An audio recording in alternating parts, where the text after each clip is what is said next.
ایران سے 190 کلومیٹر کے فاصلے پر قم کا قدیمی شہر ہے۔ مذہبی اور روحانی اعتبار سے قم کو ایک امتیازی حیثیت حاصل ہے۔ اس شہر کی بنیاد 83 ہجری میں رکھی گئی۔ قم کی بنیادی خصوصیت یہاں پر حضرت فاطمہ معصومہ کا روضہ مبارک ہے۔ آپ کا اسم مبارک فاطمہ اور القاب معصومہ کبریٰ ہیں۔ آپ کے والد کا اسم گرامی حضرت موسیٰ ابن جعفر ہے۔ آپ امام رضا کی ہمشیرہ ہیں۔ آپ کی ولادت 173 ہجری ذیقعد میں مدینہ منورہ میں ہوئی۔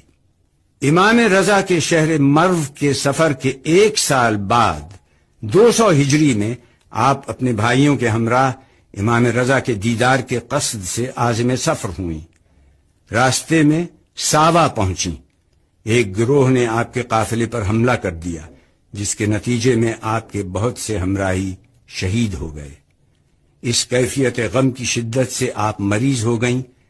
اپنے آخری ایام میں ہمیشہ مشغول عبادت رہیں۔